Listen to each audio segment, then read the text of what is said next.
Hello, so today I put together a kind of like a sweet and nighttime makeup look and hair for, I don't know, maybe Valentine's Day date or whatever you choose, but since Valentine's Day is coming up, we're gonna say it's a Valentine's Day look.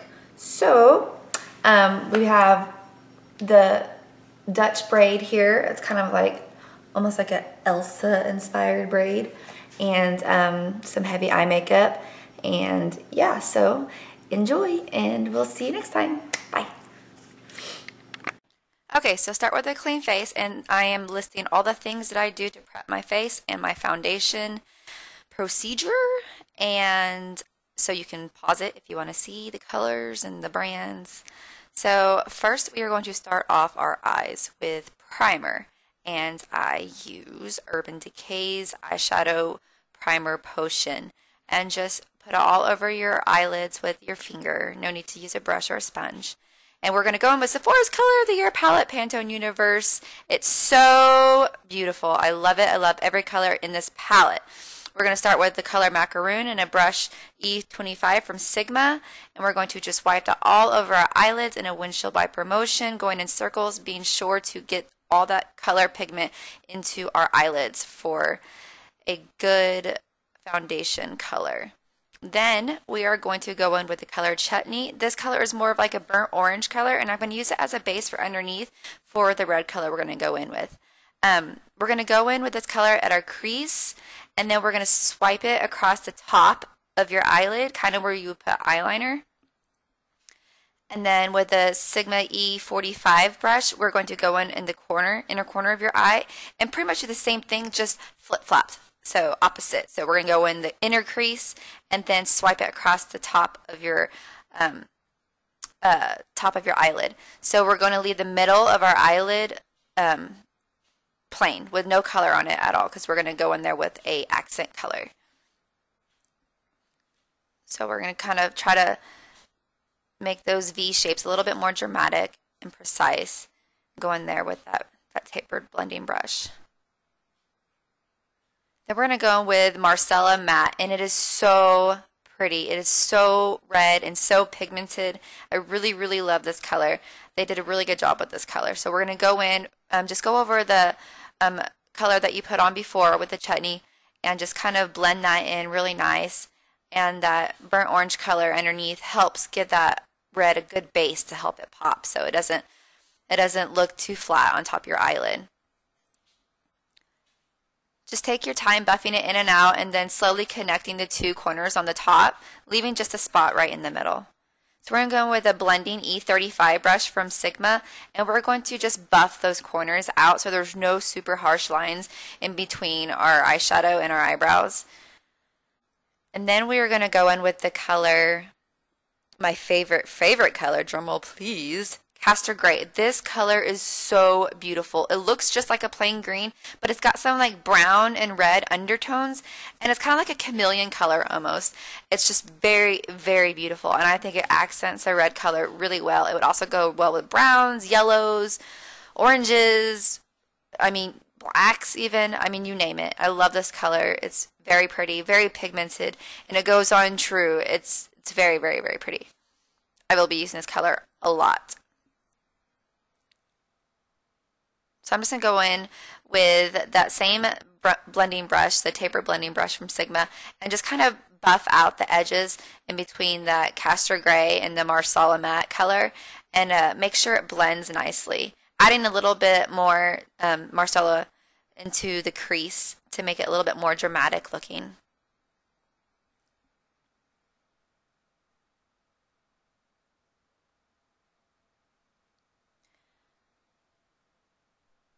Now we are going to go in with the color Shifting Sand. And this is a beautiful inner eye color. It could also be a really good highlight.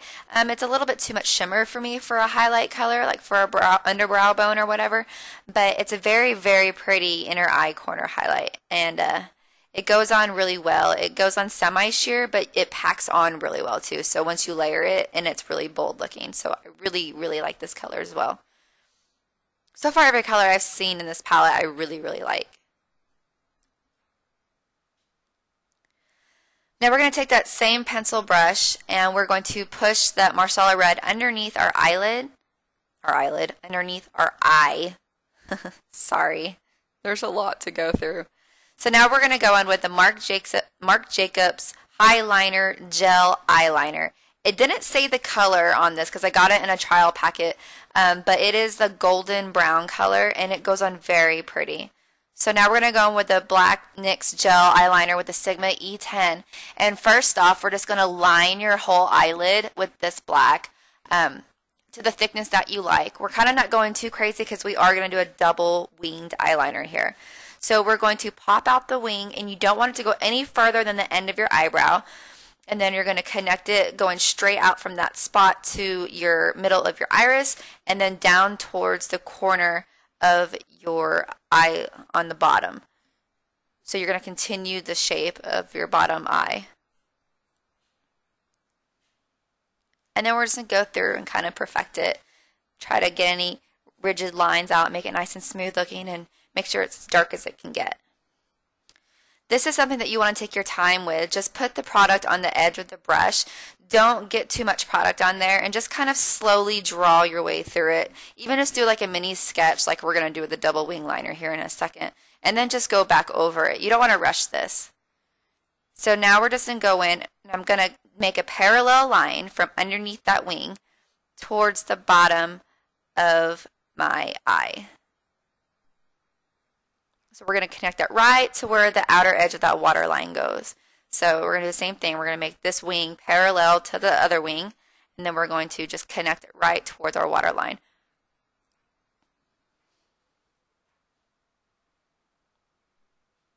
So now we're going to connect that all the way through underneath the waterline and just go through and smooth it out. I'm sorry I didn't get that recorded. I was actually just recording my forehead through that whole process. You don't need to see that.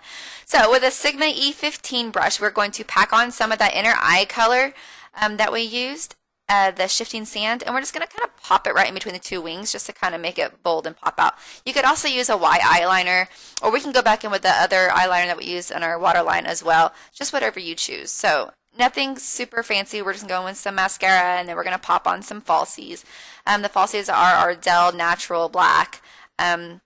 These have a really nice wing to it, but they're not too drastic, so they're not going to take anything away from the eye makeup, just kind of elongate your eyelashes. So Bobbi Brown Shimmer Brick Compact in Copper Diamonds. I really like this highlighter because it is not too bright, but it has enough to it to where you can see it. And then we're going to go in with a blush duo from Mirabella in the color Radiant, and just kind of go in and just brush it on your cheeks. I don't like to do a heavy blush or bronzer when I'm going too heavy on the eyes. I feel like it's just too much.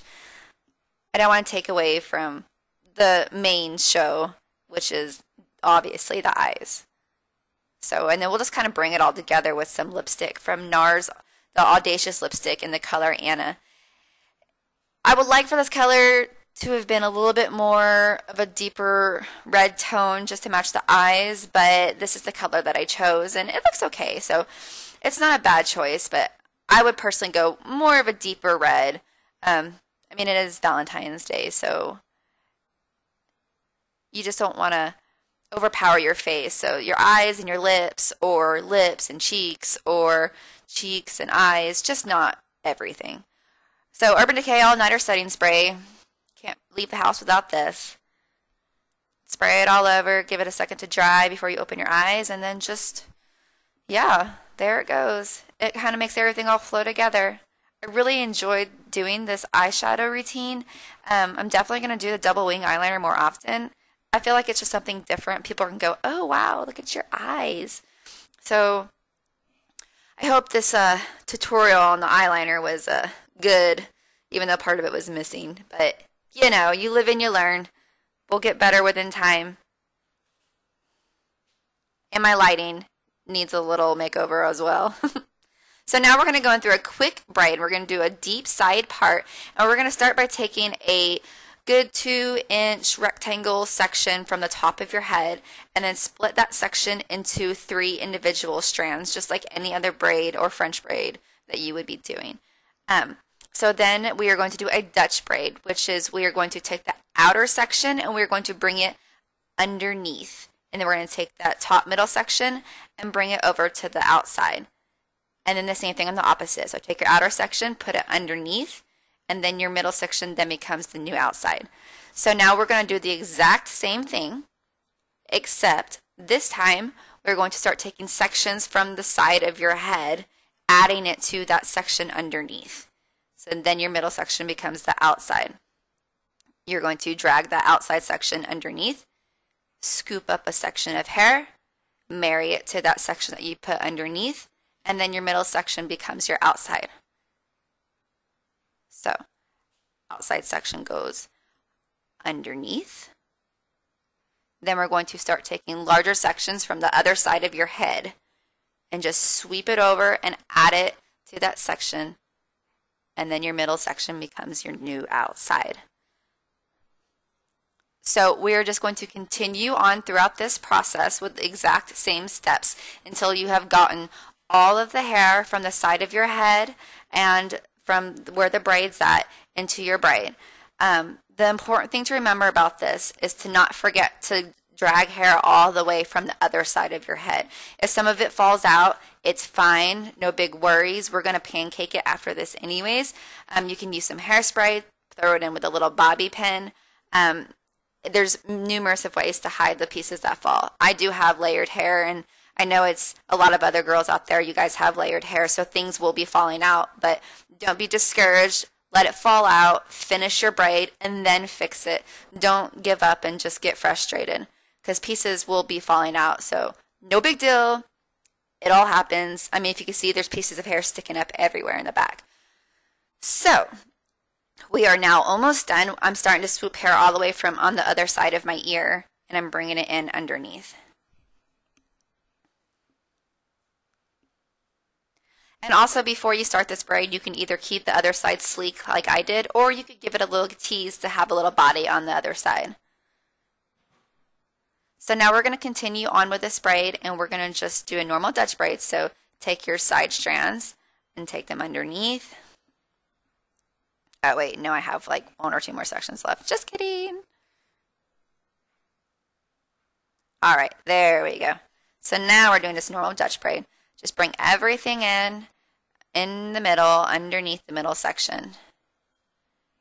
And just continue that all the way down to the ends of your hair, as far down as you can go without having a bunch of little hairs sticking out. So if you have to leave a little bit of your length out, that's fine. Or you could stop wherever you want and just curl the ends, anything. I mean, it's your braid. So now what we are going to do, this is a time where you could give your hair a little spritz with some hairspray. Nothing stiff though, maybe a medium hairspray. So we're going to start pulling out these edges. And while you pull these edges out, you're not just going to pull out the very ends of the section. You're going to pull each section on the outside, starting from the middle of that section, and just lightly kind of pinch it with your fingers and slightly just kind of pull it out towards the end. And just go in slowly. The more comfortable you get with this, the more you can pull it out. But it's just something that kind of takes a feel for it. Like, this is where some of your pieces of hair from your layers will pop out, which is fine. I mean, if you're wanting your hair to be completely perfect and seamless, then, you know, I mean, this probably isn't a braid for you, because this is mostly a messy braid. So just keep on pulling those sections out and go all the way up your braid. You can start from the top if you like. I like to start from the bottom because I feel like it doesn't fall out as much when you start from the bottom and go on your way up.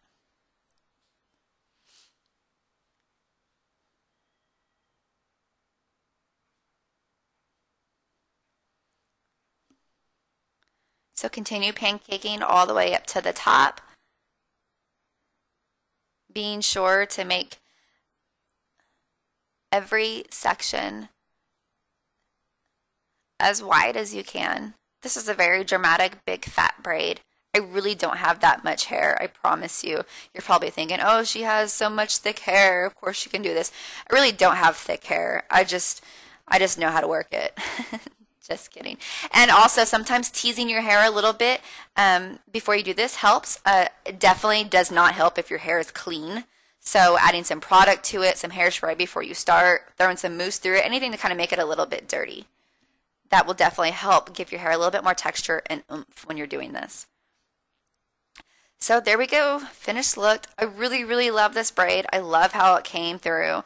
Those of you that don't have highlights through your hair, this will still be a pretty braid. It'll still be obvious of what's going on.